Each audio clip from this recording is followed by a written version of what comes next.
Allopathy और homeopathy, जब दो अलग डिफरेंट लाइन है तो इसमें डिफरेंसेस कैसे हो सकते हैं? आज की जो एलोपैथी भी है ना, वो इतनी ज़्यादा एडवांस हो चुकी है कि सच में वो किसी को ज़िंदगी दे सकती है। तो एक पेशेंट क्या होम्योपैथी और एलोपैथी मेडिसिन साथ ले सकता है? आप किसी भी अपनी क्रॉनिक प्रॉब्लम के लिए अगर एलोपैथिक ले रहे हैं, मेडिसिन का यूज़ कर रहे हैं, तो आप डेफिनेटली होम्योपैथी को अपना लाइफ का पार्ट बना सकते हैं। तो क्या अर्थराइटिस भी एक कंडीशन है जो लाइफ लॉन्ग चलेगी, या होम्योपैथी उसको भी अलग तरीके से देख और समझ सकती है? मेरे पास एन नंबर ऑफ केसेस हैं रूमेटॉइड अर्थराइटिस की जो लिटरली क्योर हो चुके हैं। तो होम्योपैथी को ज़्यादा से ज़्यादा यूसेज में कैसे लाया जा सकता है? इंडिया में सबसे ज़्यादा होम्योपैथी प्रैक्टिस की जाती है। और हम अगर होम्योपैथी की बात करें तो कुछ ऐसे myths. And I was so surprise कि यार परसेप्शन तो ये था कि भाई पुरानी बीमारियों को हम ठीक करेंगे, और हम कर क्या रहे हैं, हम तो हर दिन एक्यूट बीमारियों को ठीक कर रहे हैं। बच्चे की पूरी जिंदगी बदल सकता है।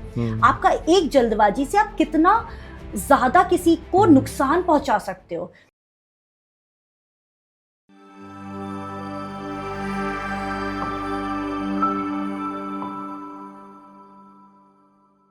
नमस्कार, स्वागत है एक बार फिर से आपका व्यूज एंड न्यूज पॉडकास्ट पे, जहां लेकर के आते हैं हम आपके लिए कुछ ऐसी कहानियां, कुछ ऐसी चीजें जो ना सिर्फ आपको सुन के अच्छी लगेंगी बल्कि आपके काम भी आएंगी। तो उसी तरीके से आज हम आपके बीच में डॉक्टर रूपम शर्मा, जो कि एक होम्योपैथी, ना सिर्फ एमडी हैं होम्योपैथी में, पीएचडी भी हैं, जो 3rd जनरेशन डॉक्टर हैं और 10 साल से प्रैक्टिस कर रही हैं। आज उनसे हम जानेंगे होम्योपैथी और एलोपैथी में जो डिफरेंस है वो आप किस तरीके से समझ सकते हैं और ले सकते हैं। तो आपका बहुत बहुत स्वागत है ma'am. Thank you so much for having me. तो सबसे पहले मैं आपसे ये पॉडकास्ट आज हम शुरू करें तो एक बात पूछना चाहूँगा। लोग सोचते तो हैं हम एलोपैथी ना लें, क्या सच में ज़िंदगी एलोपैथी के बिना चल सकती है? जी हाँ, बिल्कुल चल सकती है, क्योंकि ये मैं अपने पर्सनल एक्सपीरियंस के साथ भी कह सकती हूँ। मैं जब छोटी थी तो 104 फीवर भी सिर्फ होम्योपैथिक मेडिसिन से उतारा करती थी। आई वॉज सो रिजिड कि अगर मुझे बुखार आया, वो so reluctant to take allopathic medicine. मुझे एक तो वो कड़वी लगती थी, और मुझे कभी भी अगर फोर्सफुली भी इंट्रोड्यूस की जाती थी, मम्मी पापा अगर देते थे, तो मुझे ऐसा लगता था मैं और ज़्यादा बीमार फील करने लग रही थी। तो चूँकि मेरे फादर होम्योपैथिक डॉक्टर हैं, तो मैं हमेशा उनको बोलती थी कि मुझे आप ही से दवा लेनी है, और आपकी जो मीठी मीठी गोलियाँ या जो भी लिक्विड आप मेरी टंग पे डालते हो, वो मुझे ज़्यादा बेहतर महसूस कराते हैं in comparison to any other medicine. तो आप 10 साल से होम्योपैथी प्रैक्टिस कर रहे हैं, और क्योंकि आप 3rd जनरेशन भी हैं फैमिली की जो मैं कहूँगा होम्योपैथी प्रैक्टिस में हैं, तो क्या सिर्फ फैमिली थी इसीलिए आप होम्योपैथी में हैं, या कोई इंस्पिरेशन थी कि मुझे इसको ही आगे लेकर के चलना है? जी बिल्कुल, जैसे मैंने आपको बताया कि मैं बेनिफिशियरी रही हूँ होम्योपैथिक मेडिसिन की। खुद से ही शुरुआती तौर से मैं होम्योपैथी को यूज़ करती आ रही हूँ for everything, not only cough, cold, fever. कभी कभी लाइफ में ऐसे इंसिडेंसेस होते हैं जहाँ पे आपको लगता है कि अब तो शायद एलोपैथी लेना ही पड़ेगा। उस टाइम पे भी मैंने होम्योपैथी का मैजिक देखा अपने ऊपर। I would quote here incident. हुआ क्या था कि after delivery I started feeling some sort of depression kind of symptom immediately after delivery. तो सबने बोला कि मेरी जो गायनेक थी, उन्होंने भी बोला कि आप एक काम करो रूपम, आप एंटी डिप्रेसेंट ले लो for certain period of time. ऐसा नहीं कि आप डिपेंडेंट हो जाओगे। और चूँकि मैं तो शुरू से ही मेरे को है कि भाई एलोपैथी को मिनिमम यूज़ करना है, होम्योपैथी को ज़्यादा, क्योंकि मेरी जो बॉडी है वो हमेशा ही होम्योपैथी को लेके ज़्यादा अच्छी रेस्पॉन्सिव है। तो मेरे फादर से मैंने बात की, उन्होंने मुझे कुछ मेडिसिन बताई, और वो लेते ही मुझे ऐसा लगा कि मेरी वाइटैलिटी रिस्टोर हो रही है। जो भी स्टेट ऑफ माइंड था उस टाइम पे, जो कि उस तरीके से पॉजिटिवली नहीं वर्क कर रहा था बिकॉज ऑफ सर्टेन रीज़न, एकदम से ऐसा लगा कि वाइटैलिटी रिस्टोर हो गई और अंदर एक एनर्जी सी फील होने लगी। और वो दिन है मैंने डिसाइड किया कि जो मैजिक होम्योपैथी का मैं महसूस कर रही हूँ बीइंग अ न्यू मॉम, मैं उसी को प्रैक्टिस करूँगी। That time I was not practising, I was so young, मेरा एमडी चल रहा था। Immediately after my child birth, लगभग 2-3 महीने के बाद ही मैंने क्लिनिक को ढूंढना स्टार्ट किया कि मुझे क्लिनिक स्टार्ट करनी है, स्पेस ढूंढना स्टार्ट किया, और हमने with in 4 months clinic start किया। और ये मैंने कन्विक्शन था मेरा कि जो मैंने खुद महसूस करा है और मैं बचपन से करती आ रही हूँ, जब भी मैं बीमार पड़ती हूँ तो उस कन्विक्शन को, उस साइंस को मुझे दुनिया को बताना है कि ये कितनी अच्छी है, और जिस तरीके से मैं उस चीज़ से बेनिफिटेड रहती हूँ, और लोगों को भी मैं उसी तरीके का एक्सपीरियंस करवाना चाह रही थी। तो सबसे पहले आपने उसको अच्छा फील करा, अच्छा एक्सपीरियंस करा, जी। फिर कहीं ना कहीं वो आपका पैशन आपकी प्रैक्टिस में बदल गया। ऑफ कोर्स, क्योंकि जब भी हम, ऐसा नहीं है कि my father is a homeopathic doctor या माय दादाजी वाज होम्योपैथिक डॉक्टर, इसलिए मैंने होम्योपैथी चूज़ की, क्योंकि मेरी एक बहन भी है, शी इज़ नॉट होम्योपैथ, उन्होंने अलग पाथ चूज़ किया, शी इज़ मैकेनिकल इंजीनियर। तो क्या होता है कि होम्योपैथी का अनुभव करना मेडिसिन का और उसको अपना करियर बनाने में बहुत अंतर है। तो ऐसा नहीं है कि अगर आप कन्विंस्ड हैं किसी चीज़ को लेके तो आप उसको प्रैक्टिस करना स्टार्ट कर देंगे। जितने भी होम्योपैथी के जो यूज़र्स हैं, ऐसा नहीं है कि वो सारे के सारे पढ़ने लग गए या वो प्रैक्टिस करने लग गए। हुआ ये था कि जैसे ही 12th होता है तो आई वाज सो कन्विंस्ड कि नहीं यार, मेरे को तो यही करना है। I wanted to become a homeopathic doctor right after my 12th। तो मैंने एडमिशन लिया। जब आप एडमिशन लेते हो तो आपको लगता है कि यार शायद एक परसेप्शन है कि अदर साइंस के कंपैरेटिव होम्योपैथी में कम पढ़ना पड़ेगा, पर ये बिल्कुल ऑपोजिट था। एक अच्छा होम्योपैथ बनने के लिए ना एक अच्छा एलोपैथ बनना पड़ता है। अच्छा। पहले सारी वो चीज़ें पढ़नी पड़ती हैं, सारी चीज़ें जो एक एलोपैथिक डॉक्टर को पढ़ाई जाती है, उसके एडेड उसमें हमें और ऐसे सब्जेक्ट्स पढ़ने पड़ते हैं जो होम्योपैथी के हैं। तो होम्योपैथ इतनी सारी चीज़ें पढ़ता है, वो पहले एलोपैथिक साइंस को समझता है और उसके बाद वो होम्योपैथी को समझता है, क्योंकि एक अच्छा एलोपैथ ही एक अच्छा होम्योपैथ बन सकता है। मतलब जिसको पढ़ने में डर लगता है तो पहले वो डॉक्टर नहीं बन सकता, और जिसको डॉक्टर को भी डर लगता है तो वो होम्योपैथ नहीं बन सकता। नहीं, ऐसा कुछ नहीं है, वो बन सकते हैं, बट हाँ ये है कि ये एक ऐसी फील्ड है जहाँ पे कंटिन्यूअस प्रैक्टिस की ज़रूरत है, कंटिन्यूअस स्टडी की ज़रूरत है। आज भी हम पूरा दिन शायद किताबों के साथ ही निकालते हैं, तो ये, हाँ ये बहुत इम्पॉर्टेंट है कि अगर आप उतना ज़्यादा पढ़ नहीं सकते तो शायद इस फील्ड में नहीं आना चाहिए। आपने एमडी इन होम्योपैथी किया, जी। आपने उसके बाद पीएचडी भी परस्यू करा, तो क्योंकि अब होम्योपैथी के लिए जैसे आपने बताया कि पढ़ना बहुत पड़ता है, ऐसा कुछ भी नहीं है कि होम्योपैथी में पढ़ाई कम है। हम्म। तो आपने 2 बड़ी-बड़ी डिग्री की, इतनी पढ़ाई की, तो आपकी इन 2 डिग्रीज़ ने आपकी प्रैक्टिस की जो अप्रोच है, उसको कैसे शेप किया? वो तो डेफिनेटली ऑब्वियस सी बात है, आप किसी चीज़ में इंटरेस्टेड हैं तो आप चाहते हैं कि उसकी हायर एजुकेशन आप लें।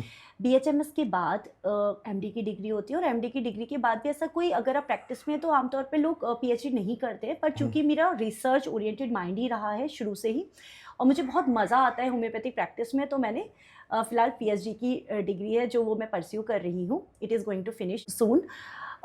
तो ऐसा ज़रूरी नहीं है कि जो डिग्री है वो आपको एक्सपीरियंस दे रही है। डिग्री तो बस आपको एक कॉन्फिडेंस दे रही है।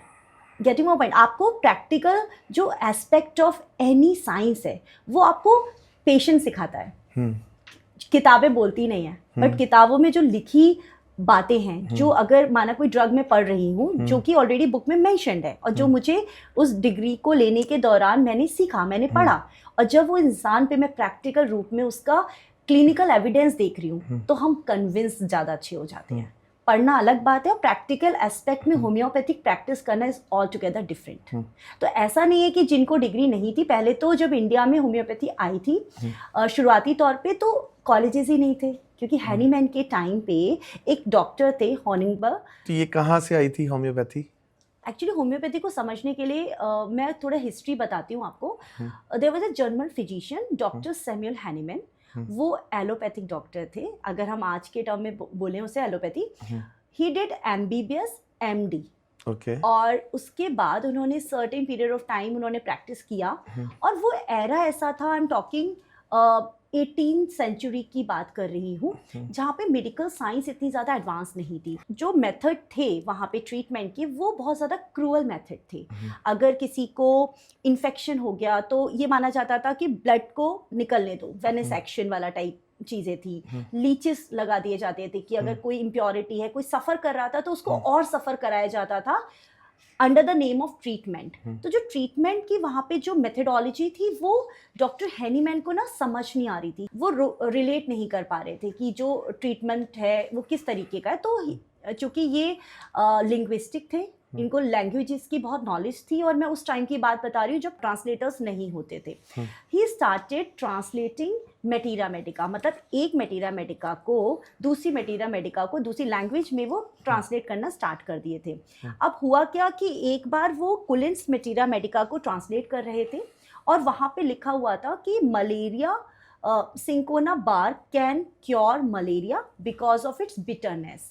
तो उनको ये क्लिक कर गया, उनको लगा कि और भी चीज़ें कड़वी होती हैं, तो यही पर्टिकुलर पेड़ की यही जो पेड़ है यही क्यों मेंशन है, उसकी छाल, मतलब अगर cinchona bark can cure malaria because of bitterness, तो उनको कुछ लॉजिक समझ नहीं आया। उन्होंने क्या किया, सिंकोना बार्क को लिया, उसको पोटेंटाइज किया और उसके कुछ आउंस उन्होंने ले लिए, उनके अंदर मलेरिया जैसे सिम्टम प्रोड्यूस हो गए। तो उनको ये समझ आया उस दिन कि नहीं, ये अपने बिटरनेस की वजह से मलेरिया को ठीक नहीं कर पा रहा है, क्योंकि ये मलेरिया जैसे सिम्टम को प्रोड्यूस करने की ताकत रखता है, इसीलिए वो मलेरिया को ठीक करने की भी ताकत रखता है। वहाँ से उनकी वो खोज जो थी सच को जानने की, वो स्टार्ट हो जाती है। उनको लगता है इसका मतलब जो डिजीज प्रोड्यूसिंग पावर है किसी भी रेमेडी की, ड्रग की, वही डिजीज क्योरेटिव पावर है उस ड्रग की। और वहाँ से उन्होंने एक्सटेंसिव रिसर्च स्टार्ट की, हिस्ट्री ऑफ मेडिसिन को पढ़ना शुरू किया। तो कोई भी जो खोज होती है वो ऐसा नहीं है उस पर्टिकुलर इंसान को बस क्लिक हुआ कि ये कुछ तो है जो कि नेचर के हिसाब से गवर्न हो रहा है। जब हिस्ट्री ऑफ मेडिसिन को वो पढ़ते रहे, उनको पता चला कि हाँ, ये तो जो मेडिसिन थी और इस तरीके से मैंने ली, वो ऑलरेडी किसी ने ह्यूमन पे दे के देखी थी, बट चूंकि वो रिसर्च इतनी ज़्यादा एक्सटेंसिव नहीं थी और वो बहुत लिमिटेड थी, तो वो बहुत ज़्यादा पब्लिश नहीं हुई। He started experimenting with the drugs. अब उन्होंने क्या क्या माना, किसी पेड़ की रूट्स में उनको पता है कि मेडिसिनल प्रॉपर्टीज़ होती हैं, वो उस रूट को ले लेंगे, अब उसको वो पोटेंटाइज करेंगे, क्योंकि होम्योपैथिक जो जिस तरीके की मेडिसिन बनती हैं उसको बोलते हैं पोटेंटाइजेशन। उन्होंने उसको पोटेंटाइज करना है और वो खुद पे प्रूव करते थे। 99 मेडिसिन उन्होंने खुद पे प्रूव की हैं, और जो सिम्टम्स प्रूविंग के दौरान आते हैं उसको मेटीरिया मेडिका नामक एक बुक होती है, उसमें लिखा जाता है। तो जो सिम्टम्स उसमें लिखे गए मीन्स, क्योंकि वो प्रूविंग जो है वो ह्यूमन बीइंग पे हुई है, तो उसके इमोशंस, उसके फिजिकल चेंजेस जो उस मेडिसिन को लेने के बाद हुए हैं वो सारे नोटेड रहते हैं। अब जो पेशेंट हमारे पास आते हैं तो हम क्या करते हैं, सिम्टम सिमिलैरिटी करते हैं, समझ रहे हैं, क्योंकि हमें पता है कि इस ड्रग ने ये वाले सिम्टम प्रूविंग के दौरान प्रोड्यूस किए। तो अब जो पेशेंट आते हैं जो अपने सिम्टम्स लेके आते हैं, अगर वो ही सिम्टम इस ड्रग से मैच करते हैं और हम ये ड्रग उसको देते हैं तो वो चीज़ क्योर हो जाती है। It's a natures law of cure. तो उन्होंने इस जब ये साइंस को इस कहना चाहिए इस मेथड को और इस नई सिस्टम ऑफ मेडिसिन को जब इंट्रोड्यूस किया इन 1796, तो इस जो पैथी थी जो वो इंट्रोड्यूस करे तो उसको उन्होंने होम्योपैथी दिया वर्ड, और जो ऑलरेडी प्रिवेलिंग वेस्टर्न साइंस थी उसको उन्होंने टर्म दिया एलोपैथी। तो जो एलोपैथी टर्म आज के पर्सपेक्टिव में हम जो यूज़ कर रहे हैं, that is also given by our founder of homeopathy Samuel Hahnemann. तो जो होम्योपैथी है ना, वो कहीं ना कहीं कंटिन्यूएशन ऑफ एलोपैथी ही है। मतलब एलोपैथी पढ़ लो, उसके बाद सिर्फ दवाइयाँ अलग। Exactly, this is what I wanted to say. चाहे पढ़ाई की बात करें तो पहले एलोपैथी को समझना है, फिर होम्योपैथी को पढ़ना है, क्योंकि हर चीज पता है इतनी। जब मैं पढ़ती हूँ और होम्योपैथी में अगर और जैसे एक्सटेंसिव रिसर्च में मैं जा रही हूँ तो मेरे गूज़बम्प होते हैं सोच के कि इस बंदे ने अपने लाइफ टाइम में 99 रेमेडीज को खुद पे प्रूव किया। How it is possible?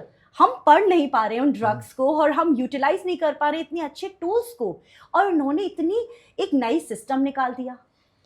समझ रहे? तो कितना ज्यादा ब्रिलियंट लोग रहे होंगे। जितनी इंटरेस्टिंग बात बताई है, तो हमारे व्यूअर्स में से भी ऐसे कुछ नौजवान साथी होंगे जिनका तो दिल कर जाएगा कि हमारा करियर भी अब होम्योपैथी की तरफ बढ़ना चाहिए। बिल्कुल होना चाहिए, क्योंकि जो एक ट्रू होम्योपैथ है ना, आप उनकी जब आप उनसे बात करेंगे किसी भी केस के बारे में, किसी भी बीमारी के बारे में, उनकी किसी भी क्लिनिकल जो एविडेंसेस हर एक क्लिनिक पे हर दिन सोचो प्रूविंग हो रही है। प्रूविंग का मतलब ये है कि हम उस ड्रग को वैलिडेट कर रहे हैं कि जो चीज़ किताबों में लिखी है वो कितनी हद तक सच है और वो किसी इंसान की जिंदगी बदल सकती है।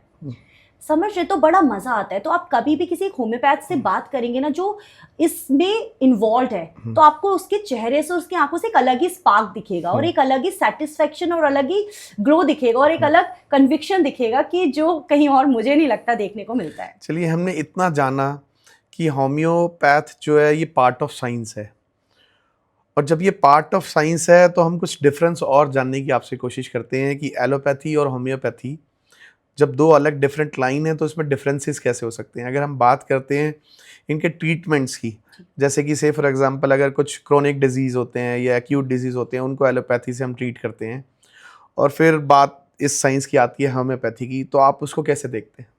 पहले तो मैं ये क्लियर कर दूं कि जो हैनीमैन का टाइम था जब उन्होंने होम्योपैथी की डिस्कवरी की, तो उस टाइम पे साइंस में इतना एडवांसमेंट नहीं थी।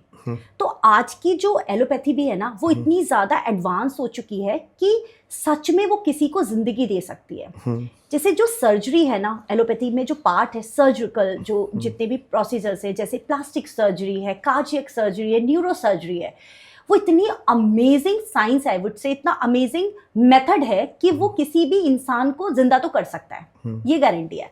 बट जहाँ पे क्रॉनिक डिजीजेस की बात आती है, जहाँ पे ऐसी चीज़ें जो इंसान को बार बार तंग करेंगी, ऐसी बीमारियां जो जिंदगी के साथ है और जिंदगी के बाद ही बस खत्म होने वाली हैं, उन केसेस में होम्योपैथी का बहुत अच्छा रोल है। मतलब एलोपैथी आपके लिए जिंदा तो कर सकती है, बट जो क्वालिटी ऑफ लाइफ है ना, वो एक होम्योपैथिक मेडिसिन ही दे सकते हैं। तो we are not against allopathy, क्योंकि वो जो बात थी वो बहुत पुरानी थी, और with advancement of allopathy science as well as homeopathic science, वो अब बहुत इवॉल्व हो गया है सिस्टम। तो वी आर नॉट सेइंग कि आपको एलोपैथी नहीं लेना चाहिए। कुछ कंडीशंस ऐसी हैं जहां पे जरूरी हो जाता है एलोपैथिक को लेना, आज के पर्सपेक्टिव में वहां पे डेफिनेटली लेना चाहिए। बट जहां पे हमें पता चल रहा है कि भाई रेकरेंस है, टेंडेंसी ही बंदे की ऐसी है जिसके साथ वो पैदा ही हुआ है, तो वहां पे हमें होम्योपैथी को अप्रोच करना चाहिए, क्योंकि होम्योपैथी की जो अप्रोच है ना, वो बीमारी को जड़ से खत्म कर देने वाली है। तो जड़ से खत्म करने के लिए तो होम्योपैथी इज बेस्ट। अगर हम बात मिथ्स की करते हैं तो सबसे पहला मिथ ये था कि होम्योपैथी में शायद कम पढ़ना पड़ता है, वो आपने पहले ही समझा दिया। और हम अगर होम्योपैथी की बात करें तो कुछ ऐसे मिथ्स जो लोगों के दिमाग में हैं और आप भी जानते हैं कि लोग ऐसा सोचते हैं, उसके ऊपर कुछ क्लैरिटी आप देना चाहें? बहुत सारे मिथ्स हैं। उसमें से एक मिथ ये है कि होम्योपैथी स्लो काम करती है, इसीलिए पहले लोग होम्योपैथी को ना फर्स्ट लाइन ऑफ ट्रीटमेंट में नहीं देखा करते थे। एग्जैक्टली। बट जब मैंने प्रैक्टिस स्टार्ट किया, I was a beginner, I was very young when I started my practice. मेरा तो बड़ा बिल्कुल डिफरेंट एक्सपीरियंस था। मेरे पास तो सर्दी, खांसी, जुकाम, बुखार, डायरिया, ऐसी सी चीजें, इवन ऐसी ऐसी चीजों के लिए लोग आते थे कि चोट लग गई है, मैं मुझे होम्योपैथी चाहिए, मैं टिटनेस का इंजेक्शन नहीं लगवाना चाहता।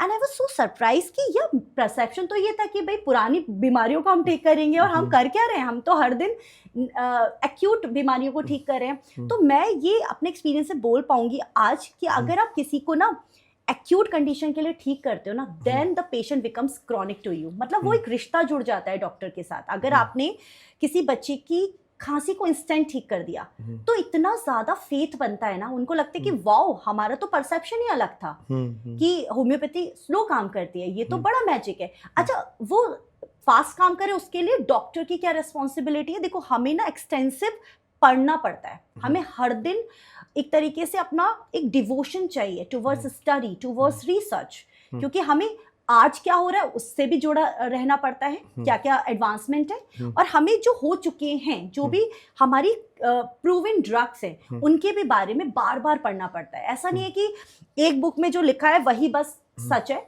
हमें कहीं ना कहीं अलग अलग फेसेट से रेमेडी की तरफ जाना पड़ता है to select the right homeopathic medicine for a patient. और जब वो राइट होम्योपैथिक मेडिसिन सेलेक्ट हो जाती है ना, फिर तो जरूरत ही नहीं है, वो विद इन फ्यू मिनट्स आपको पता चल जाता है कि वेदर मेडिसिन इज एक्टिंग और नॉट। मैं तो ये सबसे बड़ा। डॉक्टर एक बात और पूछना चाहूँगा, क्योंकि अभी बात स्लो और फास्ट ट्रीटमेंट की हुई, जी जी, तो ऐसा ज़रूर है कि एक इंसान को कुछ है और फिर सीरीज ऑफ डिजीज जिसको कहते हैं कुछ जी, और जी, हो जाता है, जी, और चीज़ें कई बार ड्रास्टिकली इम्प्रोवाइज भी होती हैं और कभी ख़राब भी हो जाती हैं। जी, जी। तो एक पेशेंट क्या होम्योपैथी और एलोपैथी मेडिसिन साथ ले सकता है? जी हाँ, बिल्कुल ले सकता है। मेरे पास ऐसे ऐसे पेशेंट्स आते हैं जो 25 साल से थायराइड की मेडिसिन ले रहे हैं। अब माना उनको अस्थमा की कंडीशन आ गई, एजमा जिसे बोलते हैं, तो क्या वो मैं उनको ये बोलूँगी अपनी पुरानी जो 25 साल पुरानी आपकी थायराइड चल रही है उसको छोड़ दो, ऐसा नहीं होता है। आप किसी भी अपनी क्रॉनिक प्रॉब्लम के लिए अगर एलोपैथिक ले रहे हैं, मेडिसिन का यूज़ कर रहे हैं, तो आप डेफिनेटली होम्योपैथी को अपना लाइफ का पार्ट बना सकते हैं, चाहे सेम बीमारी के लिए या अलग सिम्टम्स के लिए। तो ऐसा नहीं है कि कोई कॉन्ट्राडिक्शन है between allopathic medicine and homeopathic medicine, क्योंकि इन दोनों के फार्माकोलॉजिकल एक्शंस बिल्कुल डिफरेंट है। मैं डॉक्टर आपसे एक चीज़ और पूछना चाहूँगा, क्योंकि अभी मेरी भी खुद नॉलेज आज होम्योपैथी की ज़्यादा बढ़ने लगी, आपसे बात करें, आई एम श्योर हमारे व्यूअर्स को भी बेनिफिट होने वाला है। अगर हम बात करें आपकी प्रैक्टिस की, तो ऐसा कोई मिरेकल आपने देखा हो कि जो एलोपैथी से एसोसिएटेड हो और आपके पास आए, होम्योपैथी के बारे में नहीं जानते थे, जाना, उसको कंटिन्यू करा और कुछ मिरेकल रिजल्ट्स देखने को मिले? एक डिजीज़ होती है फॉक्सफोर्टिस डिजीज़। तो मेरे पास एक पेशेंट आती हैं and she is working in AIIMS. अब मुझे तो नहीं पता था, बाद में पता लगा कि वो एम्स से एसोसिएटेड है। It's a rare disease. अब उन्होंने मुझे अप्रोच किया, उनको लगभग मैनी ईयर्स से, आई डोंट रिमेंबर एग्जैक्टली कितने सालों से, बट बहुत सालों से उनको ये समस्या थी। और सारी जो ट्रीटमेंट के बेस्ट पॉसिबल जो थी वो सब कुछ वो कर चुके थे इलाज। आप मेरे पास आते हैं क्योंकि हम बीमारी के नाम पे इलाज नहीं करते हैं, हम इंसान की पर्सनालिटी के हिसाब से ट्रीट करते हैं और हम उस वाई तक पहुंचते हैं कि आपको ये हो क्यों रहा है, उस कॉज तक निकालने की कोशिश करते हैं। तो इंटरेक्ट बहुत करना होता है, हमें पूछना पड़ता है कि भाई बचपन कैसा था, प्रोग्रेशन पूछते हैं हम, इंसान की जो जर्नी है, लाइफ जर्नी, हमें उसके बारे में जानना होता है कि भाई बचपन में आप कैसे थे, फिर आप स्कूल टाइम में आपका कैसा था, कॉलेज में आप गए तो आपके अंदर क्या बदलाव आए, फिर आपकी जब मैरिज हुई तो आपको क्या क्या चेंजेस आपके अंदर mental as well as physical plane पे हुए। तो इस तरीके के पूरा इंटरेक्शन करने के बाद कुछ मेडिसिन उनको दी गई। 3 मंथ्स के अंदर अंदर लगभग 80% हमें अचीवमेंट हो चुका था। बट क्या होता था कि कुछ पीरियड जो साइकिल होती है ना फीमेल की, तो उस दौरान कुछ सिम्टम्स रिलैप्स कर रहे थे। तो आई वॉज वेरी कॉन्फिडेंट, मुझे लगा कि हाँ कुछ ना कुछ तो ऐसा है जो मिसिंग है, तो हमें और पूछना होता है। एक दिन मैंने उनको बुलाया और मैंने बहुत डीप में उनसे कुछ क्वेश्चंस ऐसे किए जो एक इंडिकेट कर रहे थे एक रेमेडी को। मैंने वो मेडिसिन दी है, वो दिन है और आज का दिन है। It's been almost 1.5 year. उनकी दवा अब लगभग 1.5 साल हो चुका है। She is off medication. वो जो आखिरी मेडिसिन दी गई थी उस दिन से लेकर आज तक कोई भी सिम्टम रेकॉर्ड नहीं हुआ। तो मुझे इतना ज़्यादा मेरे लिए वो लर्निंग थी कि जो अगर हम मेडिकल साइंस की बात करें, गूगल आप सर्च करोगे तो पता चलेगा it can never be cured, it can only be managed.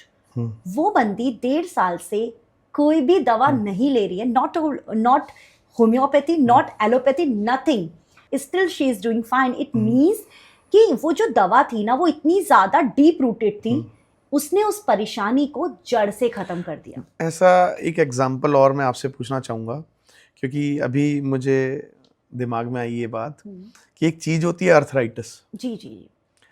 और मैं बहुत सारे ऐसे लोगों को जानता हूँ जो अर्थराइटिस से काफ़ी परेशान रहते हैं।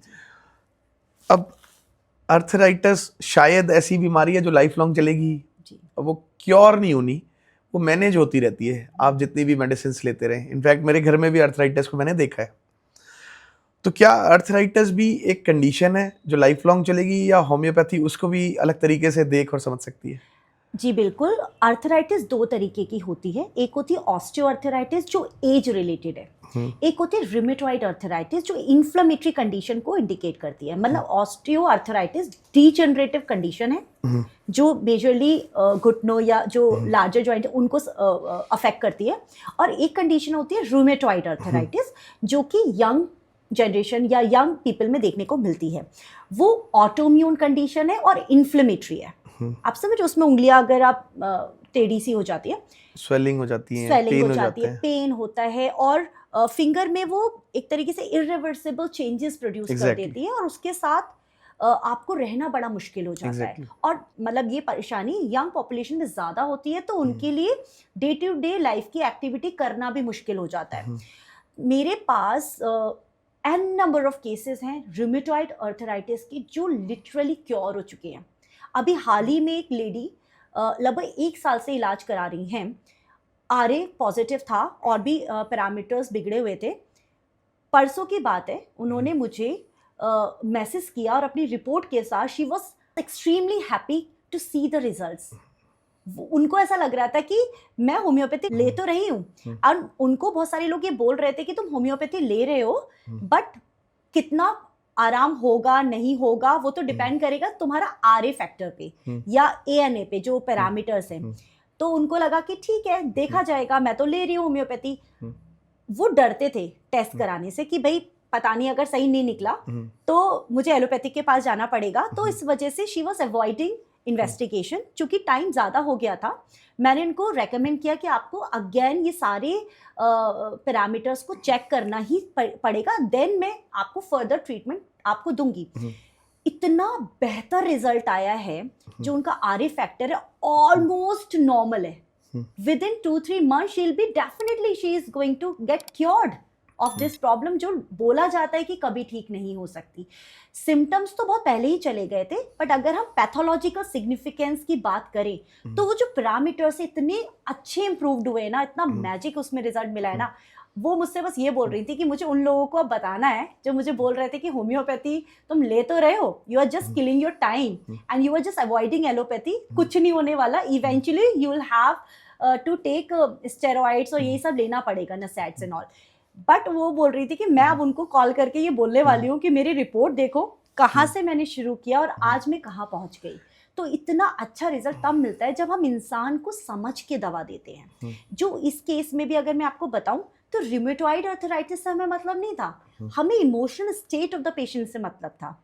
हम हमेशा पूछते एलिमेंट्स फ्रॉम, मीन्स ये परेशानी जब आपको शुरू हुई थी आप किन हालातों में रह रहे थे, आपको क्या क्या स्ट्रेस था, वहाँ कुछ ऐसी चीज़ें तो नहीं हो रही थी आपके साथ सर्कमस्टेंशियल की जो आपको ज़्यादा परेशान कर रही थी। कोई भी ऐसी feeling of grief, feeling of anger, feeling of insult आपको बीमार बना सकता है। अगर किसी की तारीफ आपको खुशी दे सकती है तो किसी का criticism, if it is not constructive, तो आपको परेशान उस एक्सटेंट तक भी कर सकता है कि आप बीमार पड़ जाओ। रियली?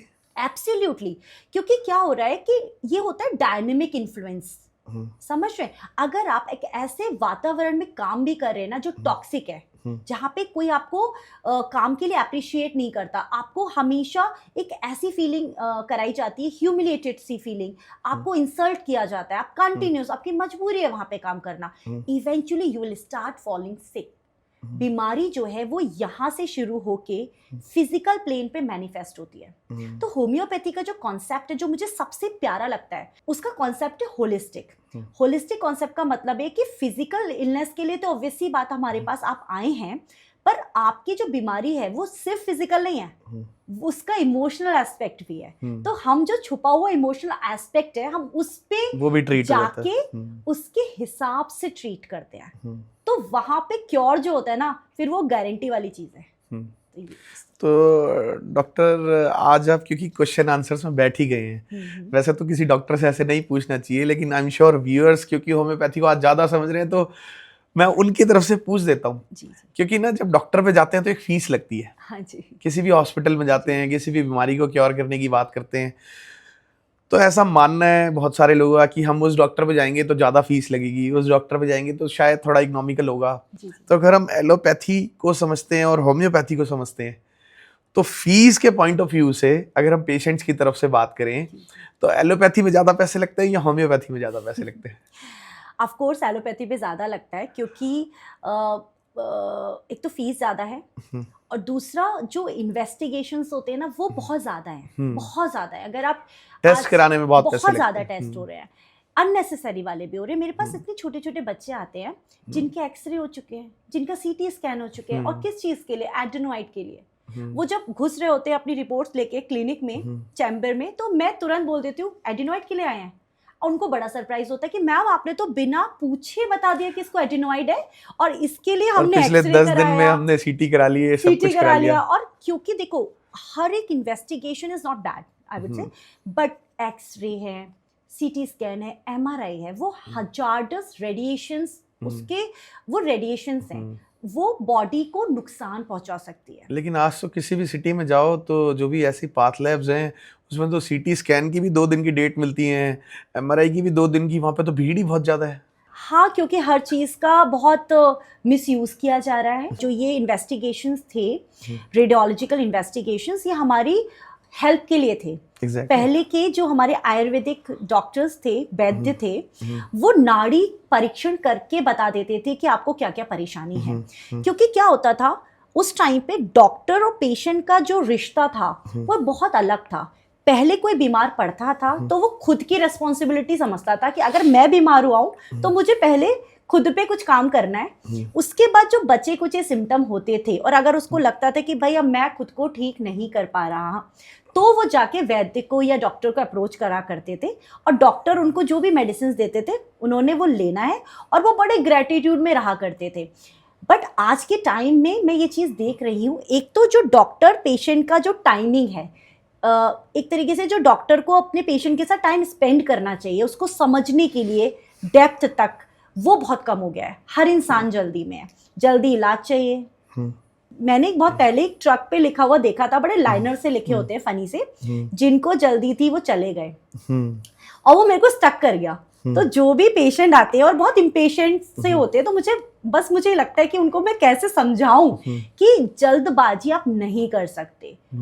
अगर 9 महीना प्रेगनेंसी का ड्यूरेशन है और अगर मदर जल्दी करे और वो 7वें महीने में आ गए, तो फिर तो जल्दबाजी तो गड़बड़ी है। प्रीमैच्योर डिलीवरी, आप समझो, वो बच्चे की पूरी जिंदगी बदल सकता है। आपका एक जल्दबाजी से आप कितना ज्यादा किसी को नुकसान पहुंचा सकते हो। तो मैं तो बिल्कुल जल्दबाजी में नहीं रहती हूँ। आप आए हैं, इतनी दूर से आए हैं ट्रैवल करके, मेरी रेस्पॉन्सिबिलिटी है कि बेहतर तरीके से मैं आपको समझूं, जानने की कोशिश करूं कि क्यों आप बीमार हो, और उन सारे पैरामीटर्स को आपको बताऊं कि भाई ये चीजें हैं जो आप गलत कर रहे हो। हिपोक्रेटिस, फादर ऑफ मेडिसिन, ने बहुत प्यारी बात कही थी, before treating somebody you should ask whether he is willing to avoid things which is making them sick। यानी कि पहले जिसको आप ठीक कर रहे हैं उनसे पूछ तो लीजिए कि जो जो चीजें उनको बीमार बना रही है, क्या वो उनको छोड़ने के लिए तैयार भी हैं। तो अगर फीस की बात की जाए तो फीस डॉक्टर की एक्सपीरियंस के हिसाब से होती है। ऐसा नहीं है कि होम्योपैथ की फीस कम है, होम्योपैथिक डॉक्टर्स की भी फीस बहुत ज्यादा है। बट हाँ, अगर कुल मिला के बात की जाए तो एक्सपेंडिचर जो दवाइयों पे है और जो कुल मिला के अगर किसी बीमारी का क्योर तक की बात की जाए, ओवरऑल क्योर की बात की जाए, तो होम्योपैथी थोड़ा इकोनॉमिकल पड़ता है, क्योंकि हम अननेसेसरी टेस्ट नहीं कराते, जहाँ जरूरत है वहां कराते हैं। दूसरा, दवाइयों का इतना ज्यादा खर्चा नहीं। और आप सोच के देखिए, अगर कोई इंसान, माना आपने आर्थराइटिस की बात की, रूमेटॉइड आर्थराइटिस की बात की, उन्होंने मेरे साथ 1 साल स्पेंड किया और 1 साल के बाद शी इज क्योर्ड फॉरएवर। उनको किसी भी दवा की कोई जरूरत पड़ने ही नहीं वाली। तो वैसे भी पैसे बच गए, क्योंकि एलोपैथी में तो 5, 7, 10 साल लगे रहते। एक होम्योपैथिक डॉक्टर को आप पैसा दे भी रहे ना, इट्स ए इन्वेस्टमेंट। और हर इंसान इन्वेस्ट तो करना ही चाह रहे हैं ना, आप पैसे लगा रहे हो। और अगर आपने सोचो बचपन में किसी का इलाज करा दिया और वो बच्चे की इम्यूनिटी इतनी अच्छी हो गई कि वो हमेशा हमेशा के लिए ठीक हो गया, समझ रहे हो, तो क्या कितना अच्छा इन्वेस्टमेंट है और इसका रिटर्न कितना अच्छा है। आप अगले 1 साल बहुत बिजी होने वाले हैं क्योंकि आप बातें इतनी बता देंगे कि हमारे व्यूअर्स की भीड़ लग जाएगी आपके पास। तो डॉक्टर, मैं एक बात और पूछना चाहूँगा, जब हम होम्योपैथिक ट्रीटमेंट की बात करते हैं तो उसमें एक बैलेंस डाइट और उसमें लाइफस्टाइल का कितना बड़ा रोल होता है, और उसके बारे में आप क्या कहना चाहेंगे? अभी रिसेंटली मैंने एक वीडियो भी पोस्ट किया था इसके बारे में। क्या होता है कि जो मैंने आपको पहले भी बताया, आजकल के टाइम में जो मुझे प्रॉब्लम लग रही है वो ये लग रही है कि कोई अपनी रेस्पॉन्सिबिलिटी लेने को तैयार नहीं है। आजकल के जो टाइम में सबसे ज्यादा लाइफस्टाइल बीमारियां होती हैं। होती ही क्यों है? क्योंकि हम अपनी रेस्पॉन्सिबिलिटी नहीं ले रहे, हम खुद को ही नहीं समझ रहे हैं। हमारा रूटीन बहुत गड़बड़ है, क्या खान पान है वो सब डिस्टर्ब हुआ है। तो लाइफस्टाइल जो डिजीजेज है, वो बीमारियों की जो शुरुआत है वो हुई आपके इररेस्पॉन्सिबल और इनडिसिप्लिन बिहेवियर से है। तो किसको रेस्पॉन्सिबिलिटी लेनी चाहिए? भाई, एज अ पेशेंट अगर मैं सफ़र कर रही हूँ और मुझे पता है कि मुझे लाइफस्टाइल प्रॉब्लम है, डिजीजेस है ना, लाइफस्टाइल डिजीजेस, तो इट्स योर रिस्पॉन्सिबिलिटी पहली चीज कि आप अपने लाइफस्टाइल को मॉडिफाई करें। जब पता है कि हम जंक खा रहे हैं और उसकी वजह से हमारी स्किन बेहतर नहीं है, चाहे कितनी दवाइयां खा लो 70% तो आराम पड़ेगा, पर व्हाट अबाउट 30% जो कि आपको रिस्पॉन्सिबिलिटी लेनी है कि भाई उन चीजों को अवॉइड करना है जिसकी वजह से आपको ये चीज हो रही है। तो अवॉइडेंस इक्वली इंपॉर्टेंट है। इट्स नॉट कि वो क्योरेटिव नहीं है, ऑब्वियसली बात है, ऐसा नहीं है कि आप कोई मेजर क्रॉनिक बीमारी को रिवर्स कर देंगे, बट हाँ आपका क्योर रेट बहुत बढ़ जाता है। जैसे मैं आपको बताऊं, एक पीसीओडी का केस है, मैंने उनको बोला कि भाई आप सब कुछ पैरामीटर हमारे लिए पता है, हेल्थ का ट्राइपॉड है, good sleep, proper nutrition and physical. तो इन चीज़ों को बैलेंस में रहना पड़ता है। ऐसा नहीं है कि अगर आप सिर्फ फिजिकल फिटनेस पे ध्यान दे रहे हैं और आप सोते नहीं है टाइम पे, आपका नींद बहुत डिस्टर्ब है, तो भी आपको 100% रिजल्ट नहीं मिलेगा। 100% फिटनेस के लिए आपको इन पैरामीटर्स को बैलेंस में रखना जरूरी है। टाइम पे सोना, टाइम पे उठना, मॉडरेटली फिजिकल एक्टिविटीज में इन्वॉल्व रहना, डाइट पे ऐसा नहीं है कि आप चीट डे नहीं कर सकते, आपको पता होना चाहिए कि आपके लिए क्या बेहतर है, क्या खाने से क्या होगा। आजकल तो गूगल के टाइम में इतनी सारी इंफॉर्मेशन अवेलेबल है रिगार्डिंग एवरीथिंग। आपको पता होना चाहिए अगर आपको पीसीओडी है तो आपको क्या क्या चीजें अवॉइड करनी है, क्या क्या चीजें खा सकते हैं। तो without even consulting also you can treat your self. 30% तो खुद से ठीक हो सकते हो ना, अगर आपने लाइफस्टाइल को मॉडिफाई कर लिया और अपने डाइट को आपने बैलेंस कर लिया, तो आप 30% तो ऑलरेडी बेटर हो जाओगे। और रही बात 70% के लिए, तो किसी भी पास में होम्योपैथिक डॉक्टर है उनको अप्रोच करिए, वो फिर एक 100% वाली बात हो जाएगी। तो जैसे कि इस साइंस में, होम्योपैथी में, अब ये भी सेंचुरीज से चल रही है जी, और किसी भी साइंस में R&Ds होती है जी। तो इस होम्योपैथी में ऐसी कौन सी एडवांसमेंट्स या रिसर्च हुई हाल फिलहाल में जिसे देख करके आप भी एक्साइटेड फील करती हैं और देखती हैं कि ये कुछ बेहतरी की और चीज़ बढ़ रही है? तो रिसर्च इन होम्योपैथी चल रही है, हमने काम भी किया था। CCRH एक बॉडी है, central council for research in homeopathy, जो कि क्लिनिकल ट्रायल्स करते हैं। जब हम भी इंटर्नशिप में थे तो उस दौरान हमें भी CCRH की तरफ से प्रूवर बनाया गया था, और वी आर नॉट श्योर कि मुझे क्या दिया गया, इधर प्लेसिबो या ड्रग। फिलहाल मेरे पे कोई दवा और सिम्टम नहीं आए थे, बट मेरे फेलो एक कलीग को चिकन पॉक्स प्रोड्यूस हो गया था। उसकी वो मेडिसिन लेने के बाद पूरे शरीर पे चिकन पॉक्स आ गया था। अच्छा। क्योंकि वो लोग तो रिसर्च कर रहे हैं, वो तो कंट्रोल ट्रायल कर रहे हैं, तो उनको पता है इसको एंटीडोट कैसे करना है। फाइनली उसको वो दवा दी गई जिससे वो एंटीडोट हो गया, वो ठीक हो गया। तब हमने देखा कि जो रिसर्चेस हैं हमने खुद पे प्रूव करते हुए देखा, अपने कलीग्स पे प्रूविंग होते हुए देखी है। तो जो क्लिनिकल प्रूविंग्स हैं वो इस तरीके से चल रही हैं, और बहुत ज़्यादा अच्छी नई नई ड्रग्स भी निकल के आ रही हैं जो आज के टाइम पे बहुत ज़्यादा यूजफुल हो रही है। तो डॉक्टर, मैं ये पूछना चाहूँगा, आपकी नज़र में, आपके हिसाब से, अगर हम मेन स्ट्रीम हेल्थ केयर की बात करते हैं तो होम्योपैथी को ज़्यादा से ज़्यादा यूसेज में कैसे लाया जा सकता है? बात सिर्फ अवेयरनेस की है या बात एक्सेप्टेबिलिटी की भी है? एक्सेप्टेबिलिटी तो है। इंडिया में सबसे ज़्यादा होम्योपैथी प्रैक्टिस की जाती है, और comparative to other countries? Yes, comparative to other countries. क्योंकि जो डॉक्टर हेनीमैन के टाइम पे एक डॉक्टर थे, वो वेस्ट बंगाल में आए थे और उन्होंने होम्योपैथिक प्रैक्टिस करना स्टार्ट किया था। कुछ लोगों को होम्योपैथी उन्होंने दिया और ऐसे ऐसे मैजिक रिजल्ट्स उन्होंने दिखाए, उसकी वजह से होम्योपैथी प्रैक्टिस में आना स्टार्ट हो गई। पर उस टाइम पे कॉलेजेस नहीं थे, तो सिस्टम का पार्ट नहीं था, मेडिकल सिस्टम का। फिर लेटर ऑन कॉलेजेस इस्टेब्लिश हुए, तो इनिशियल DHMS डिग्री आया करती थी, मीन्स डिप्लोमा इन होम्योपैथी। फिर बैचलर डिग्री स्टार्ट हुई, MD डिग्री स्टार्ट हुई, और PhD। तो आप समझ रहे हैं, तो होम्योपैथी इंडिया में तो बहुत ज़्यादा ब्लूम कर रही है। I must thank Indian government for this. उन्होंने होम्योपैथी को आयुष का पार्ट बना के उसको इतनी सॉर्ट ऑफ रेस्पेक्ट दी है। और आपको पता है जो गवर्नमेंट है वो कितनी ज़्यादा प्रो है नेचुरल साइंसेस में, तो उनका जो सपोर्ट है वो बहुत अच्छा है। अगर हम चाहते हैं कि होम्योपैथी घर घर पहुंचे तो पहली चीज हमें सोशल मीडिया को राइटली यूटिलाइज करना होगा, जो कि आजकल के टाइम में अवेयरनेस इज इम्पॉर्टेंट। और हम सबसे ज्यादा ब्लेस्ड जनरेशन है जो हमारे पास टूल्स हैं। डॉक्टर हैनीमैन के पास तो इतना एडवांसमेंट ही नहीं था कि वो अपनी बात को और अपनी चीज को लोगों के सामने इतनी ब्यूटीफुली तरीके से प्रेजेंट भी कर सकें। बट आज हम जिस टाइम में होम्योपैथिक प्रैक्टिस कर रहे हैं ना, I feel my self blessed homeopathic generation, क्योंकि हमारे पास नॉलेज भी है, हमारे पास पावर भी है जिसके थ्रू हम होम्योपैथी को प्रोपगेट कर सकते हैं। राइट होम्योपैथिक जो होम्योपैथी के जो प्रिंसिपल है ना, जो ट्रू होम्योपैथी है, वो हम लोगों तक पहुंचा सकते हैं। तो मैं डॉक्टर एक बात और पूछना चाहूँगा, क्योंकि बात जब हम बच्चों की करते हैं तो बच्चों का ऐसा हमारा मानना है, मुझे नहीं पता ठीक है या नहीं है, कि इम्यून सिस्टम ना वीक होता है, और वो जब स्कूल पहली बार जाना शुरू करते हैं, बच्चों से बहुत ज़्यादा मिलते हैं, खेलते हैं, एनवायरनमेंट में थोड़ा सा बदलाव आता है, तो बीमार बहुत जल्दी जल्दी होने लगते हैं।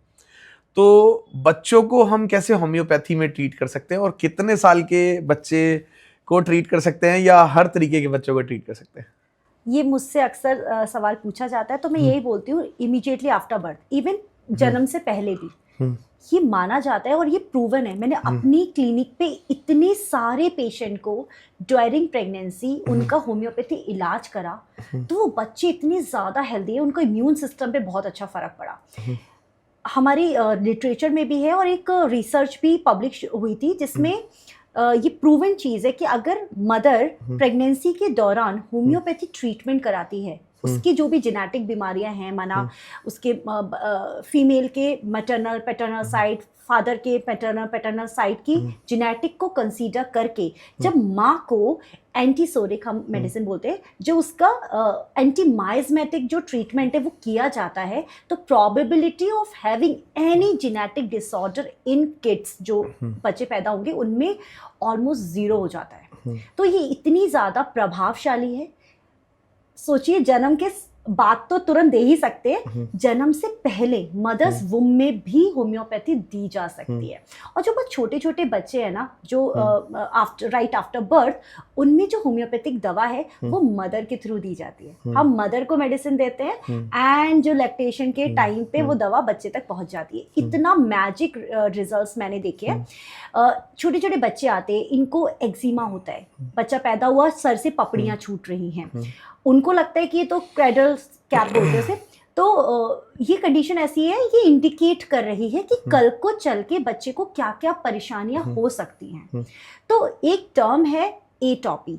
एटॉपी का मतलब होता है कि ऐसा जेनेटिक टेंडेंसी जिसके साथ बच्चा पैदा हो रहा है। शुरुआती तौर पे 0 से 2 साल तक जब वो इन्फेंट रहता है, वो एक तरीके के सिम्टम्स देता है, जिसमें उसको एक्जिमा जैसे सिम्टम आते हैं।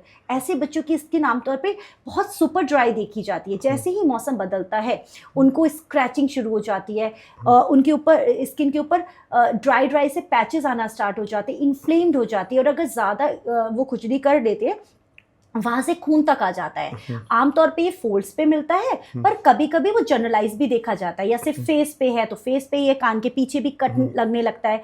तो ये शुरुआती तौर पे जो सिम्टम आ रहे हैं, ये इंडिकेट कर रहे हैं कि इस बच्चे के अंदर जेनेटिक टेंडेंसी है टू हैव एटोपी। एटोपी मैंने जैसे आपको बताया। अब यही बच्चा जब आगे लाइफ में प्रोसीड करता है, तो जो एलर्जीज हैं जिसके साथ ये पैदा हुआ है, शुरुआती तौर पे स्किन एलर्जी, उसके बाद फूड एलर्जीज आने लगती हैं। आजकल आपने एक टर्म सुना होगा, वीट एलर्जी, लैक्टोज इंटॉलरेंट। आजकल के बच्चे लैक्टोज, माना किसी किसी को मदर के दूध से भी एलर्जी होती है। गाय भैंस का दूध तो छोड़ दीजिए, उन्हें तो मदर के दूध से भी एलर्जी होने लग गई। तो ऐसा क्या हो गया? मदर का दूध तो सबसे पहला बच्चे का फीड है, और अगर बच्चा उसको लेके ही एलर्जी के सिम्टम दे रहा है, तो सोचो उसका सर्वाइवल कैसे होना है। तो किड्स आर बिकमिंग सो कैसे आप ऐसे केसेस को फिर कैसे हैंडल करते हैं? लैक्टोज इंटॉलरेंस के हमारे पास प्रूवन मेडिसिन है, और वो मेडिसिन आज की नहीं है, वो मेडिसिन हैनीमैन के टाइम की है। अच्छा। और इतनी अच्छे उनमें सिम्टम्स पहले से ही लिखे हुए थे। ये बीमारियां, ये एलर्जीज तो आज हो रही है, बट सोचिए हैनीमैन और उनके टाइम के जो डॉक्टर्स थे, वो अहेड ऑफ टाइम थे। वो अपने जो उनका दिमाग था ना, वो कितना आगे चला करता था। जो जो चीजें उन्होंने उस टाइम पे प्रूव कर दी, लैक्टोज इंटॉलरेंस, वीट एलर्जी, हर एक सिम्टम हमारी दवा के अंदर लिखे हुए हैं, हम तो बस उसको यूज कर रहे हैं। अगर हम स्किन एलर्जीज की बात करते हैं तो इसमें भी होम्योपैथी बहुत बड़ा रोल प्ले कर सकती है। बहुत बड़ा।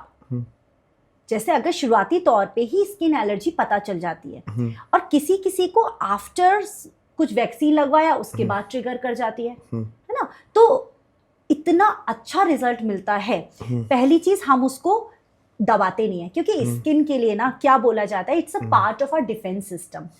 भगवान ने स्किन, नेल्स, हेयर हमारे प्रोटेक्शन के लिए दिए हैं, तो स्किन तो हमें बचा रही है, वो हमारा सेफ गार्ड है। तो पहली चीज, जो भी लोग स्किन की बीमारियों से सफर कर रहे हैं वो डरना बंद कर दें। वो जानलेवा तो 100% नहीं है। दूसरा, ये माना जाता है, मैं जब भी किसी ऐसे स्किन की एलर्जी या सोराइसिस, एक्जिमा टाइप के पेशेंट से मिलती हूँ, तो मैं उनको पहली चीज तो ये श्योर करती हूँ कि you are blessed with skin condition. तो वो कहते हैं मैम हमें तो इतनी परेशानी हो रही है और आप बोल रहे हो हम ब्लेस्ड हैं इस बीमारी से। तो मैं यही उनको बताती हूँ कि नेचर हमेशा चाहती है कि आपकी जिंदगी बचे। कैसे? अब आप सोच के देखिए, बच्चों में सर्दी खांसी जुकाम पता है, एज्मा पता है, सांस लेने में डिफिकल्टी, ब्रीदिंग इश्यूज, लंग का प्रॉब्लम पता है, निमोनिया आपको पता है। लंग ज्यादा इंपॉर्टेंट है या स्किन ज्यादा इंपॉर्टेंट है? हमारे सर्वाइवल के लिए आप लंग ज्यादा इंपॉर्टेंट है। एब्सोल्युटली। तो नेचर जो होती है ना, वो क्या करती है, अगर माना पहली बात तो बीमार होना नहीं चाहिए, अगर आप बीमार हो भी रहे हैं तो having skin diseases more blessed या having lung diseases? Skin is far better कि कम से कम प्रॉब्लम नहीं होगी। आपको अगर बीमार होना ही था, आपका स्ट्रेस जब एक थ्रेशोल्ड को क्रॉस करता है तो आप बीमार पड़ोगे ही पड़ोगे। माना आप इतना तनाव लिए जा रहे हो, आप एक ऐसे जिंदगी के दौर से गुजर रहे हो जिसके साथ आपका रहना बड़ा मुश्किल पड़ रहा है, तो आप बीमार होगे। तो उस बीमारी में अगर किसी इंसान को सोराइसिस डेवलप हो रहा है, मींस स्किन की परेशानी डेवलप हो रही है, तो वो बहुत बेटर है ना इन कंपैरिजन टू कि किसी को अर्थराइटिस हो गया या किसी को एज्मा हो गया, किसी को सीओपीडी हो गया। समझ रहे हैं? तो मैं ये बताती हूँ कि जब भी मैं हर किसी पेशेंट को ये बोलती हूँ, बीमारियां आपको बेहतर बनाने के लिए आती हैं। वो एक नया वर्जन लेकर के आएंगी। एब्सोल्युटली। वो एक सिग्नल देती है कि खुद में बदलाव कर लो, समथिंग इज रॉन्ग। अगर आपने बीमार इंसान को समझ के दवा दी तो वो ना कि बीमार इंसान ठीक होता है, उसकी जनरेशन ठीक हो जाती है। अगर कोई बच्चा आज सफर कर रहा है किसी भी एलर्जी से या जेनेटिक इशू से, कल को चल के जो उसकी ऑफिस स्प्रिंग है वो भी सेम कंडीशन से ही सफर करने वाली है। और अगर आपने इस बच्चे का आज जेनेटिक करेक्शन कर दिया, मतलब उसकी जो एलर्जीज है उसको हमेशा हमेशा के लिए खत्म कर दिया, तो आपने आज तो करा उसको ठीक, आपने उसकी जनरेशन तक को ठीक कर दिया। तो it is that much powerful. और मैं ये चीज हर दिन अपने क्लिनिक पे विटनेस कर रही हूँ from last many years. Homeopathy को समझना है ना, तो एक कॉन्सेप्ट है जो होम्योपैथी को अदर साइंसेस से थोड़ा डिफरेंट कर देता है, वो है इंडिविजुअलाइजेशन का कॉन्सेप्ट। होम्योपैथी कुछ प्रिंसिपल्स पे बेस्ड है। एक तो हो गया लॉ ऑफ सिमिलिया, वो मैं आपको बता दिया। दूसरा होता है मिनिमम डोज। स्किन की कंडीशन में ना बहुत स्लाइट डोज ही काफी होती है इंसान को ठीक करने के लिए। जितने भी पेशेंट मुझसे सोराइसिस, एक्जिमा की मेडिसिन ले रहे हैं, वो ये जानते हैं कि मैं उनको हफ्ते में एक, किसी की हफ्ते में 1 डोज चल रही है, किसी के हफ्ते में 3 दिन डोज चल रही है। जब वो इतनी सारी मेडिसिन मेरे पास लेके आते हैं कि मैम मैं तो स्टेरॉइड लगा रहा हूँ, उसकी 10% रह जाती है बाद में, और मैं तो ये तमाम मेडिसिन खा रहा हूँ, और जब मैं उनको एक शीशी देती हूँ, उनको शुरुआती तौर पे तो उनको यकीन ही नहीं होता, मैम ये दवा मुझे ठीक कर देगी, ये असर भी करेगी, नहीं करेगी, मैं तो इतना बल्क में दवा खा रहा हूँ, मेरी तो आदत है ऐसी चीजें खाने की और लगाने की। दूसरा, हम लगाने का नहीं देते हैं क्योंकि हम ये मानते हैं कि भी सप्रेस क्यों करना, अगर नेचर आपको बचाने के लिए वैसे भी स्किन पे बीमारी दे रहा है और आपने उल्टा सप्रेस करके अंदर की तरफ और रोक दिया, रिवर्स कर दिया। एग्जैक्टली। सप्रेशन क्या बोलता है कि भाई लीस्ट इंपॉर्टेंट ऑर्गन से अगर बीमारी मोस्ट इंपॉर्टेंट ऑर्गन की तरफ जब जाती है तो ज्यादा डैमेज करेगी, सप्रेशन बोलते हैं। तो हमें सप्रेस तो करना ही नहीं है क्योंकि हम तो प्रिंसिपल पे काम कर रहे हैं और हम काम ही नहीं कर सकते लॉ के अगेंस्ट। अगर एक अच्छा होम्योपैथ है ना, तो वो कभी भी, चाहे पेशेंट को नहीं पता, पेशेंट को नहीं ये एजुकेशन है कि क्या उनके लिए अच्छा क्या बुरा, वो तो बीमारी को कर्ज मान रहे हैं। एग्जैक्टली। ये हम है ना, हमें पता है कि तुम कुछ ऐसे बीमार होने थे तो nature has been kind to you कि वो चाहता है कि तुम सरवाइव करो। इसीलिए उन्होंने तुम्हें गिफ्ट की है ये स्किन की प्रॉब्लम, और इसको समझदारी से काम करो और एक अच्छे होम्योपैथ के पास जाके इसको परमानेंट ही करो। ऊपर से लगाने से स्किन नहीं ठीक होगी जब तक आप इंटरनल मेडिसिन नहीं लोगे। तो पहली चीज वो बड़े खुश हो जाते हैं कि बड़ा माइनर सी डोज है। दूसरा, हमारा मेथड बहुत डिफरेंट है। डॉक्टर हेनीमैन ने बाद में एलिम्पोटेंसी की डिस्कवरी की थी, जब उनको लगा, 12 साल उन्होंने एक्सटेंसिव रिसर्च की। माना जैसे मैंने आपको बताया, we have medicine prepared from tulsi, let's take example of tulsi only. उनको पता लग गया कि भाई ये ड्रग देने से ये इंसान ठीक हो जाता है, बट ये बार बार बीमार हो जाता है। आज के लिए तो वो ठीक हो गया, बट उसकी रेकरेंस को मैं नहीं ब्रेक कर पा रहा हूँ। उन्होंने 12 साल इस चीज पे निकाल दिए कि बीमारी को रिलैप्स होने से कैसे बचाया जाए।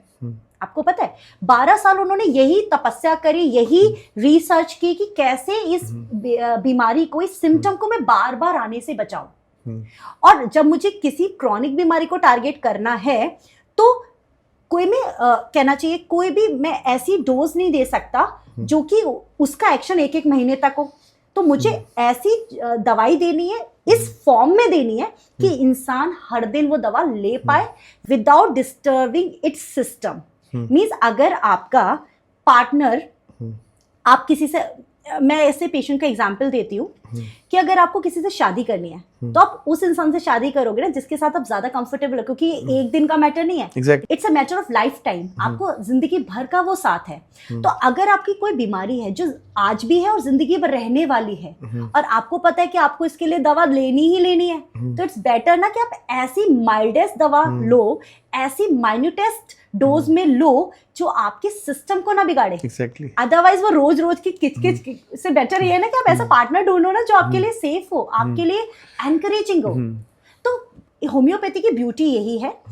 लोगों को लगता है कि ये बहुत देर से काम कर रही है, माना सोराइसिस है 5 साल लेना पड़ेगा। अरे आप ये भी तो समझ लीजिए, जिस बीमारी से आपको जिंदगी भर, अगर आपका लाइफ स्पैन 80 साल है और आज आप 25 साल के हैं, आपको सोराइसिस डेवलप हो गई, आपको पता है कि जब भी मौसम बदलेगा मुझे सोराइसिस होनी है, तो ये तो लाइफ लॉन्ग प्रोसेस। आप समझ रहे कितना ईयर्स आपको इस बीमारी के साथ सफर करना है। अगर हम किसी भी एक अच्छे होम्योपैथ के पास, मैंने आपको बताया था ना इन्वेस्टमेंट, तो अगर हम अपना ट्रीटमेंट एक इन्वेस्टमेंट करते हैं और हम अपनी सोराइसिस को हमेशा हमेशा के लिए ठीक कर देते हैं, तो हम रेस्ट ऑफ द लाइफ कितने ज्यादा ब्लेस्ड हैं। ऑलरेडी हम ब्लेस्ड हैं, पर हम कितना ज्यादा और ब्लेस्ड हो जाएंगे। You will be free from illnesses forever. तो ये हमें देखना पड़ेगा कि जो हम ट्रीटमेंट ऑप्ट कर रहे हैं, क्या ये मेरे लिए बेहतर है, क्या इससे मेरे सिस्टम को कोई डिस्टर्बेंस तो नहीं कॉज हो रहा है। अगर कोई दवा खाने के बाद आपकी नींद डिस्टर्ब हो रही है, आपकी भूख प्यास डिस्टर्ब हो रही है, तो आपको सोचना चाहिए कि जो मुझे एक्यूट फेज में इतना डिस्टर्ब कर रही है मेरे सिस्टम को, तो मैं क्रॉनिक अगर लूंगा, इसको हर दिन लूंगा, तो मैं कितना ज्यादा इम्बैलेंस क्रिएट करूंगा। और जब भी होम्योपैथिक में ये हमें लॉज है, जब हम एक होम्योपैथिक दवा देते हैं तो हमें प्रोग्नोसिस कैसे पता लगेगा, तो ये क्योंकि लॉस पे बेस्ड है, नेचर लॉ पे बेस्ड है, इसीलिए होम्योपैथी थी, है और हमेशा ही रहेगी। एडवांसमेंट की बात की जाए, ऑब्वियसली बात है, हर चीज एडवांस होती है, बट किसी का फंडामेंटल नहीं बदलता। आप समझे, पेड़ कितना भी ऊंचा चला जाए उसकी जड़ वही रहती है और मजबूत रहती है। तो होम्योपैथी क्यों सरवाइव कर रही है ना इंडिया में, या कहीं भी क्यों सरवाइव कर रही है, उसका कारण है उसके फंडामेंटल प्रिंसिपल्स इतने ज्यादा स्ट्रॉन्ग है, इतने ज्यादा फर्म है कि अब फर्क नहीं पड़ता कि कोई कैसे करे, क्योंकि ये लॉ कभी नहीं बदल सकते। तो माना हमने किसी को मेडिसिन दी, तो हमारे लिए सेकंड प्रिस्क्रिप्शन इंपॉर्टेंट है कि भाई इस दवा ने क्या किया। हम सबसे पहले पूछते हैं आपकी नींद कैसी है। लोग आके, अगर वो राइट सेलेक्टेड मेडिसिन है ना, मैम आपकी मेडिसिन से नींद बहुत अच्छी आ रही है, समझ रहे, तो हम समझ जाते हैं कि मेडिसिन सही काम कर रही है। और किसी किसी केस में ना अगर हल्का सा फीवर आ जाए, अमेजिंग, तो ये अच्छे साइन है। डॉक्टर कॉन्स्टेंटाइन हेरिंग ने हमें लॉज दिए हुए हैं ठीक होने के लिए। तो उसमें ये फर्स्ट लॉ है कि बीमारी अंदर से बाहर की तरफ ठीक होती है, ऊपर से नीचे की तरफ ठीक होती है, from more important organ to least important organ की तरफ ठीक होती है, in reverse order of appearance of symptom. तो हमें लॉज पता है कि अगर आपको पीसीओडी है, आपको फिजियोलॉजी, जब आपने मेडिसिन ली और आपके एक्ने आए, तो ये हमारे लिए गुड साइन है। हम सबको क्योर चाहिए। Are we really ready for cure? समझिए, क्योर का तो अपना लॉ है। अगर आपकी ओवरी साफ होंगी, आपको फिजियोलॉजिकल एक्ने आएंगे, उसको दबाने की जरूरत नहीं है। एक दो साइकिल में रहेंगे और उसके बाद ऑटोमेटिकली ठीक हो जाएंगे। It's a process of your clearance. तो अगर किसी को एजमा है और उसकी प्रीवियस हिस्ट्री है कि उसको एक्जिमा रहा है, मतलब बच्चा शुरुआती तौर पे अगर उसको एक्जिमा था, एक्सटर्नल एप्लीकेशन से वो ठीक कर दिया गया था, मींस दवा दिया गया था, और लेटर ऑन उसी बच्चे को एजमा डेवलप होता है, ब्रीदिंग डिफिकल्टी डेवलप होती है, और मेरे पास आज वो ब्रीदिंग डिफिकल्टी के लिए आया है। अगर वो दवा और ट्रीटमेंट ठीक है, उसका जब लंग्स बेटर होंगे, उसके बाद उसका पुराना दबा हुआ एक्जिमा वापस आएगा। समझ रहे हैं? तो हम ये बताते हैं और हम हर दिन ये एजुकेट कर रहे हैं कि आपको क्योर चाहिए। पहली बात तो ये आपकी जर्नी है, you are born with this tendency. बीमारियों ने शेप बदली है, बस लोकेशन बदली है, पर बीमारी आज भी परसिस्ट कर रही है। समझ रहे हैं? तो हम तो आपको एज अ गाइड की तरह आपके इस जर्नी में आपके साथ हैं, और हमारा काम है, क्योंकि हमें वो लॉस बता दिए गए हैं, हमने वो लॉस पढ़े, हम वो लॉस देख रहे हैं कि भाई अगर आपको ये एक्जिमा आया है तो ये आपकी बेहतरी के लिए आया है, और आप पूरी तरीके से ठीक होने के लिए तैयार हैं। समझ रहे हैं? तो अब सोचिए, किसी को पीसीओडी ठीक हो रहा है और वो एक्ने से परेशान है, तो हम तो बड़ा खुश होते हैं और पेशेंट परेशान होता है, क्योंकि हमें पता है ना आप ठीक हो रहे हो, आप अपने हीलिंग प्रोसेस में हो। This part and parcel of yes, absolutely, क्योंकि जिस तरीके से बीमारी आई है उसी तरीके से बीमारी की जाने के भी पाथवेज है, और हमें उस एनर्जी पाथवेज को ब्लॉक नहीं करना। क्यों दबाना? समझ रहे हैं? You are already beautiful. हम हर किसी लड़की को बताते हैं कि भाई अननेसेसरी कॉस्मेटिक्स क्यों लगाना। पहले के टाइम पे मदर्स ये समझाया करती थी कि जैसे आपके विचार होते हैं ना, वो आपके चेहरे से रिफ्लेक्ट होते हैं। तो जो इनर ब्यूटी पे ज्यादा फोकस होता था, आजकल एक्सटर्नल ब्यूटी पे ज्यादा फोकस हो रहा है। इस वजह से इनसिक्योरिटीज है, इस वजह से स्किन की परेशानियां ज्यादा है, क्योंकि हर दिन मुझे एक्ने से लेकर सोराइसिस, लाइकेन प्लैनस तक के मरीज मिलते हैं, और मैं हर मरीज को यही बताती हूँ जो मैं आपको बता रही हूँ। आई एम श्योर जो हमारे व्यूअर्स हैं वो आपकी 10 साल की जो ये प्रैक्टिस है उससे बहुत सारी चीज़ें आज पर्दा उठा होगा। और क्या डिफरेंस है एलोपैथी और होम्योपैथी में, ना सिर्फ हमने आपसे वो जाना, बल्कि हमने आपसे ये जाना कि होम्योपैथी से हम क्या क्या कितने कितने टाइम में ट्रीट कर सकते हैं, और होम्योपैथी एक स्लो प्रोसेस नहीं है, एक ट्राइड टेस्टेड लॉज वाला जो ये साइंस है ये आपको भी क्योर कर सकती है। और अगर आप दिल्ली एनसीआर में कहीं भी बेस्ड हैं और डॉक्टर रूपक शर्मा से कनेक्ट करना चाहते हैं तो आप कनेक्ट कर सकते हैं, हमें कॉल कर सकते हैं, कमेंट सेक्शन में जा सकते हैं, और गुड़गांव में ही अपनी प्रैक्टिस करती हैं, और जितने भी लोग चाहें इनके पास जा सकते हैं। अपनी कितनी भी, मैं फिर से मेंशन करना चाहूँगा, कितनी भी पुरानियों का इलाज जल्द से जल्द इनसे मिल के करा सकते हैं। आपने ऐसी बहुत सारी चीज़ें अगर देखी हैं, जानिए, और कमेंट सेक्शन में कुछ बताना या पूछना चाहते हैं तो ज़रूर कर दें, और अगर अभी तक चैनल सब्सक्राइब नहीं करा है तो वो भी ज़रूर कर दें। बहुत बहुत धन्यवाद।